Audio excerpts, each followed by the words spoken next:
خواجہ نظم الدین کا شمار پاکستان کے ان ممتاز سیاسی رہنماؤں میں ہوتا ہے جن کے بارے میں ان کے ناقدین بھی بیک زبان رائے رکھتے ہیں کہ وہ ایک شریف نفس اور ایماندار سیاستدان تھے۔ ان کا دور حکومت کئی حوالوں سے اپنی مثال آپ ہے۔ ان کے دور میں ملک میں پہلا مارشل لا نافذ ہوا، گو کہ یہ مارشل لا صرف لاہور تک محدود تھا۔ اس دور میں ایک فوجی عدالت نے جماعت اسلامی کے سربراہ مولانا مودودی صاحب کو سزائے موت سنائی، جو بعد میں منسوخ کر دی گئی۔ ان کے دور میں کراچی میں طلباء نے فیسوں میں اضافے کے خلاف احتجاج کیا تو پولیس کی جانب سے احتجاجی طلباء پر گولیاں چلائی گئی۔ وہ پاکستان کے پہلے وزیر اعظم تھے جنہیں گورنر جنرل نے برطرف کر دیا۔ ان کے دور میں مارشل لا کے نفاذ سے لے کر طلباء کی ہلاکت اور وزیر اعظم کی برطرفی کی ایک ایسی روایتیں شروع ہوئی جو آج 67 برس گزرنے کے بعد بھی کسی نہ کسی شکل میں موجود ہے۔ آج بھی ملک کی سڑکوں پر طلباء اور والدین فیصلوں میں من مانے اضافے کے خلاف احتجاج کرتے نظر آ رہے ہیں۔ وزیر اعظم کی برطرفی بھی تاریخ کا حصہ ہے۔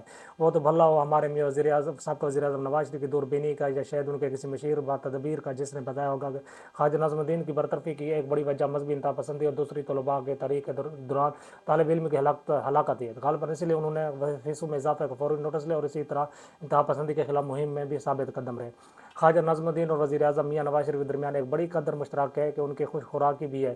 پاکستان کے وزیر خارجہ سر ظفر اللہ خان نے اپنے ایک انٹرویو میں جو معروف صحافی منیر احمد منیر نے اپنی کتاب میں سیاسی اتار چڑھاؤ کے صفحہ نمبر 96-97 پر شائع کیا ہے کہ میں کہا تھا کھاتے یہ بھی بہت تھے۔ جب یہ بنگال کے مشرقی پاکستان میں چیف منسٹر تھے تو ان کے اس وقت کے ایک سیکرٹری نے مجھے بتایا کہ ایک دفعہ کسی نے رات کے کھانے کی دعوت دی، 8 بج جائیں گے، دو تین تو مان لیا کہ بعد اسی دن دعوت کی کسی اور نے 7 بجے کی دی تو انہوں نے بھی کہا اچھی بات ہے 7 بجے آ جائیں گے۔ 2-3 دن بعد کسی اور نے بھی تو اسی دن دعوت دی 9 کا کہا اچھی بات ہے تو آپ کے یہاں 8-9 بجے آ جائیں گے۔ ایک دن میں تین دعوتیں مان لی، 7 بجے اور 8 بجے، 9 بجے 7 بجے والی دعوت میں اچھی طرح سے کھائے اور 8 بجے والی دعوت میں بھی وہاں پہنچے اور ابھی درمیان میں ہی تھے کہ طبیعت خراب ہوگی، گھر تشریف لے اور ڈاکٹر کو بلایا گیا۔ صبح سیکرٹری حاضر ہوا تو اسے کہا ارے میاں وہ ٹیلی فون کرو۔ تیسری جگہ سیکرٹری نے کہا جی وہ تو رات کو ہی کر دیا تھا کہ طبیعت خراب ہو گئی، تشریف نہیں لا سکتے۔ کہنے لگے نہیں، وہاں سے دریافت کرو کہ انہوں نے پکایا کیا تھا۔ جب سیکرٹری نے مجھے یہ واقعہ سنایا تو میں نے اس پر یہ شعر عائد کر دیا، نہ کردہ گناہوں کی بھی حسرت کی ملے داد، یا رب اگر ان نہ کردہ گناہوں کی سزا ہے۔ ان کے یہاں کھانے کا اتنا لذیذ ہوتا تھا کہ جو میں نے کہیں اور دیکھا نہیں۔ یہ تو ان کی خوش خوراکی عالم تھا تقسیم کے ہند کے بعد، لیکن تقسیم سے قبل بھی ان کی خوش خوراکی اور ان کے نتیجے میں طبیعت خراب ہونے کے واقعہ مرزا ابوالحسن اصفہانی نے بھی اپنی کتاب میں قائد اعظم محمد علی جناح میری نظر کے صفحہ نمبر 137-136 پر یوں بیان کیا۔ مجھے یاد ہے کہ آل انڈیا مسلم لیگ کے مجلس عاملہ کے رکن اور بنگال کے ایک محترم سیاسی رہنما خواجہ نظم الدین 1940 کے پہلے ہفتے میں اپریل نئی دلی میں سخت بیمار پڑ گئے اور ایک ہلکے سے دورہ قلب کے بعض آثار نمایاں ہو گئے۔ انہوں نے فوراً ہسپتال پہنچایا گیا اور ایک پرائیویٹ مریض کے طور پر داخل کر دیا گیا۔ ہم لوگ مسٹر جناح کے مکان پر جمع تھے۔ ہم نے یہ خبر سنی کہ ان کی بیماری خطرناک ہے۔ راجہ سے محمود آباد اور میں نے یہ ارادہ کیا اپنے بیمار دوست اور رفیق کار کو جا کر دیکھیں۔ ہم اسپتال پہنچے جہاں ہمیں یہ دیکھ کر بہت تعجب ہوا کہ خواجہ نظم الدین صاحب اپنے کمرے میں ادھر ادھر ٹہل رہے ہیں، بالکل خوش و خرم ہیں۔ انہوں نے ہمیں یہ خوشخبری دی کہ ان کے دل میں کوئی خرابی نہ ہوئی تھی بلکہ انہیں بد ہضمی کی شکایت ہو گئی تھی، جس کا باعث کھانے میں بد پرہیزی تھی۔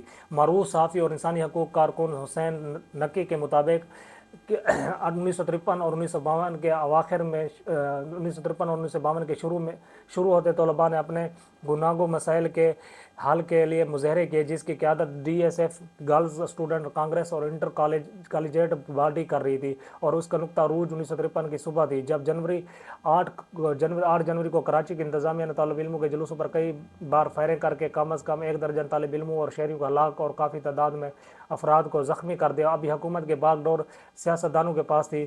خواجہ نظم الدین وزیر اعظم، مسٹر فضل الرحمان وزیر تعلیم، جبکہ نواب گرمانی وزیر داخلہ تھے۔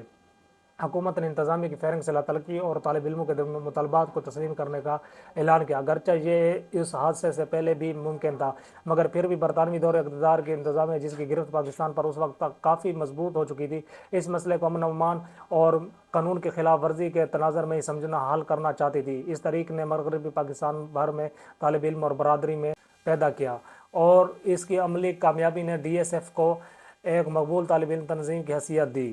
بنگال کے وزیر اعلیٰ حسین شہید سہروردی دائیں اور خواجہ نظم الدین بائیں اور سہروردی کے گھر پر 1940 اس سے قبل خواجہ نظم الدین کے دور میں طلباء مارے گئے تھے۔ ان طلباء کا تعلق مشرقی پاکستان سے تھا جو بنگالی کو قومی زبان کا درجہ دینے کا مطالبہ کر رہے تھے۔ اس تمام صورتحال کو مرزا نور الہدیٰ نے اپنی کتاب مولوی تمیز الدین خان بنام وفاق پاکستان، جس کا ترجمہ وجاہت مسعود نے کیا ہے، صفحہ نمبر 261 میں یوں بیان کیا: وزیر اعظم نظم الدین نے 1952 میں بنگال کا دورہ کیا اور اعلان کیا کہ پاکستان کی سرکاری زبان صرف اردو ہوگی۔ گویا وہ اپنے وعدے سے انحراف کر رہے تھے جو انہوں نے مشرقی پاکستان کے وزیر کی حیثیت سے کیا تھا کہ بنگالی زبان کو بھی پاکستان کی سرکاری زبان ہونے کی حیثیت دلوائی جائے گی۔ قبل ازیں اسی مسئلے پر نظم الدین قائد اعظم کی اعلانیہ مخالفت کر چکے تھے، جب قائد اعظم نے ڈھاکہ یونیورسٹی کے کانووکیشن کے بعد ریس کورس گراؤنڈ کے جلسہ عام میں اردو کے سرکاری زبان ہونے کا اعلان کیا تھا۔ یہ امر قابل ذکر ہے کہ اس کے بعد خود قائد اعظم نے بھی کبھی اس مسئلے پر اظہار خیال نہیں کیا تھا۔ وزیر اعظم کے اس اعلان نے جلتی پر تیل کا کام کیا اور اس کے بعد حالات میں ایسی تلاطم خیز تبدیلیاں پیدا ہوئی کہ تمام منصوبے اور تجاویز دھری کے دھری رہ گئی اور فریقین اس 21 مسئلے پر سخت اشتعال میں تھے۔ 1952 کو پولیس نے بنگالی فروری زبان کے حق میں مظاہرہ کرنے والے طلباء پر گولی چلا دی اور چند طلباء ہلاک ہو گئے۔ اس کے بعد بھی پولیس نے اس بے پیمانے پر ظلم و تشدد جاری رکھا کہ اس کی مثال ملنا مشکل تھی۔ یہ واقعہ پاکستان کی تاریخ میں فیصلہ کن موڑ ثابت ہوا۔ خواجہ نظم الدین کے دور حکومت کے حوالے سے لکھی گئی کئی کتابوں، مضامین اور تبصروں سے ایسا محسوس ہوتا ہے کہ وہ ایک بالکل سادہ سے انسان تھے۔ شرافت اور ان کا وطیرہ تھا اور انہیں اپنے خلاف ہونے والی سازشوں کا قطعاً کوئی اندازہ نہ تھا۔ یہ بات بجا طور پر درست ہے کہ وہ ایک مذہبی انسان تھے، لیکن اس کے ساتھ ساتھ مذہبی رواداری بھی یقین رکھتے تھے۔ اس کی سب سے بڑی دلیل ان کے ہندو ڈرائیور تھا۔ کتاب پاکستان کے پہلے 7 وزیر اعظم کے صفحہ نمبر 54 پر اس کا حوالہ درج ہے۔ یہ بات دلچسپی سے خالی نہ ہوگی کہ ان کا ذاتی ڈرائیور ہندو تھا جس کا نام روئی داس تھا۔ وہ ان کا بہت پرانا ملازم تھا۔ جب آپ کا تقرر پاکستان کے گورنر جنرل کی حیثیت سے ہو گیا تو آپ اس ڈرائیور کو ڈھاکہ سے اپنے ساتھ لے آئے۔ لیاقت علی خان شہادت کے بعد جب آپ نے وزیر اعظم کا عہدہ سنبھالا تو اسی کو اپنا ڈرائیور رکھا۔ وہ ڈرائیور شراب پیتا تھا جس کے بارے میں خواجہ صاحب کو علم تھا اور آپ اسے ہمیشہ شراب پینے سے منع فرماتے، لیکن اس نے شراب نہ چھوڑی۔ خواجہ صاحب کی حکومت سے معزولی کا ایک بڑا سبب تحریک ختم نبوت بتائی جاتی ہے۔ فروری 1953 میں اس تحریک نے زور پکڑ لیا اور اس نتیجے میں 8 مارچ 1953 میں حکومت کو مارشل لا نافذ کرنا پڑا۔ جب ان کی حکومت کو برطرف کیا گیا تو جو عوامل بطور جواز پیش کیے گئے تھے ان میں سے ایک پنجاب کے فسادات بھی تھے۔ لیاقت علی خان کے قتل کے بعد اس وقت کے سیاسی رہنماؤں مبصرین کا مجموعی خیال یہ تھا کہ چونکہ نوکر شاہی کو اپنی مرضی سے امور مملکت چلانے کے لیے غلام محمد تھا جیسا شخص درکار تھا، وہ اگر وزیر اعظم ہوتا تو اس میں بھی کوئی حرج نہ تھا، جبکہ خواجہ صاحب اگر بدستور گورنر جنرل رہتے تو یہ ایک احسن فیصلہ ہوتا۔ لیکن چونکہ خواجہ نظم الدین کو لیاقت علی خان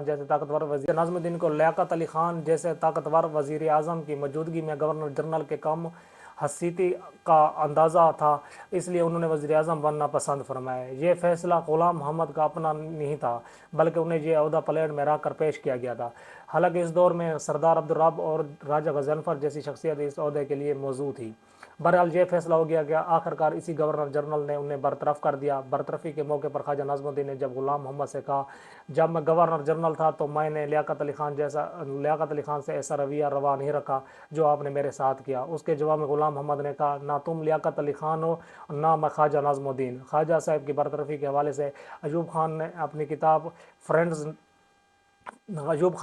میں فرینڈز ناٹ ماسٹر جس کا اردو ترجمہ اردو کے نام ور ادیب اور افسانہ نگار غلام عباس نے جس رزق سے آتی ہو پرواز میں کوتاہی کے نام سے کیا ہے، صفحہ نمبر 84 پر لکھا ہے۔ ایک بحران 1953 میں آیا جب گورنر جنرل غلام محمد نے اقتصادی بدحالی کی صورت میں اور پنجاب کے فسادات کو بہانہ بنا کر خواجہ نظم الدین کی وزارت کو برطرف کر دیا۔ خواجہ صاحب نے اپنی بحالی کے لیے بہت ہاتھ پاؤں مارے۔ ان کا دعویٰ تھا کہ دستور ساز مجلس میں مجھے اکثریت حاصل ہے اور بقول بعض کے ملکہ انگلستان سے بھی مدد کی التجا کی مگر کچھ پیش نہ چلی۔ ادھر گورنر جنرل نے محمد علی بوگرا کو وزیر اعظم مقرر کر دیا۔ خواجہ صاحب کی کابینہ کے متعدد ساتھیوں نے حرص و ہوس میں آ کر نہ سی مگر چوں چراں نئی کابینہ میں عہدے قبول کر لیے۔ خواجہ نظم الدین خوش خوراک تھے، مرغ بانی کے بھی شوقین تھے۔ ان کے اقتدار کے آنے کے بعد جب تک وہ گورنر جنرل رہے ان کے گھر میں مرغوں کی دیکھ بھال بہت احتیاط سے کی جاتی تھی۔ ایسی صورتحال وزیر اعظم ہاؤس میں بھی رہی۔ ان کے دور میں خوراک کا بحران ہوا تو انہیں قید قلت کا لقب ملا اور خوش خوراکی کی وجہ سے انہیں نازم الدین کی بجائے ہاضم الدین کہا گیا، لیکن اقتدار سے محروم ہونے کے بعد انہوں نے اپنی زندگی انتہائی قسم پرستی میں گزاری۔ پیر علی محمد راشدی اپنی کتاب رواداد چمن کے صفحہ نمبر 52 پر لکھتے ہیں، خواجہ نازم الدین مرحوم نے آڑے وقت میں قربانیاں دی تھی، مسلم لیگ اور تحریک پاکستان کی خدمت کی تھی۔ مثلا جب ہندو اخبارات نے مسلمانوں کا ناطقہ بند کر رکھا تھا تو اسی نازم الدین نے اپنی جملہ آبائی جائیداد بیچ کر مسلمانوں کے انگریزی اخبار اسٹار آف انڈیا کلکتہ سے جاری کروایا تھا، خود کلاش بن کر بیٹھ گیا تھا اور قربانی کی ایک ایسے مجسمے کو کس طرح آبرو کر کے ہمیشہ کے لیے سیاست سے نکال دیا۔ اس کو ایسے وقت خلاف قانون اور خلاف شرافت پرائم منسٹری سے ڈسمس کیا گیا جب وہ ہنوز مسلم لیگ پارٹی کے سربراہ تھے اور پارٹی کا مکمل اعتماد ان کو حاصل تھا۔ ڈسمس ہو جانے کے بعد اس معصوم انسان کے پاس نہ رہنے کو گھر، نہ معاش کا کوئی ذریعہ پر وہ کراچی کے ایک مخیر شخص نے ان کی خستہ حالی پر رحم کھا کر ان کو سر چھپانے کے لیے ایک چھوٹا سا مکان کرائے پر لے کر دیا تھا۔ میں جب سندھ کا ریونیو وزیر بنا تو وہ میرے پاس درخواست لے کر آئے کہ ان کو سندھ میں زمین کا ایک تھوڑا سا غیر آباد ٹکڑا دیا جائے جہاں وہ مرغبانی کر کے فاقہ کشی سے بچنے کا بندوبست کر سکے۔ زمین تو میں نے دے دی مگر مرغی خانہ نہ بن سکا، مجبوراً در بدر خاک بسر وہ اپنا یہ حال لے کر ڈھاکہ پہنچے اور وہاں پاکستان کے دوست اور دشمن قائد اعظم کے اس قریبی ساتھی کا یہ حشر دے کر ان کا دل ٹوٹ گیا اور وہ اپنی کہانی لے کر بارگاہ میں حاضر ہو گئے۔ اپنی کہانی لے کر بارگاہ اللہ کی بارگاہ میں حاضر ہو گئے۔ جس ملک کو بنانے میں نازم الدین نے نمایاں حصہ لیا تھا اس میں ان کے لیے کوئی جگہ نہ نکل سکی۔ ایک مخلص سیاستدان نازم الدین نام کو بگاڑ کر ہاضم الدین رکھا گیا، انہیں قید قلت قرار دیا گیا، ان کے دور میں مذہبی فسادات کے نتیجے میں مارشل لاء لگایا گیا، انہی کے دور میں بنگالی زبان کو قومی زبان قرار دینے کی تحریک چلی اور لوگ مارے گئے۔ طلباء نے اپنے حقوق کے حصول کے لیے جدوجہد کا آغاز کیا، ان پر بھی گولی چلی اور کئی طلباء اپنی جان سے گئے، لیکن وہ اتنے بے بس تھے کہ وزیر اعظم ہوتے ہوئے بھی کچھ نہ کر سکے۔ ہم سمجھتے ہیں کہ غلطی ان سے وہاں ہوئی جب انہوں نے گورنر جنرل کے بجائے وزیر اعظم بننے کا فیصلہ کیا اور گورنر جنرل کسی سیاستدان کو بنانے کی بجائے ایک بیوروکریٹ کو بنوانا منظور کیا۔ بظاہر ایسا لگتا ہے کہ یہ سب کچھ ان کی مرضی سے ہوا، لیکن حقیقت یہ ہے کہ بیوروکریسی میں موجود چند عناصر جو اقتدار میں اپنی گرفت رکھنا چاہتے تھے اپنا کھیل بہت احتیاط اور چالاکی سے کھیلا اور سیاستدانوں سے غلطیاں کروا کر اپنے مقاصد حاصل کیے، جن کے نتائج کیا نکلے آپ بھی جانتے ہیں۔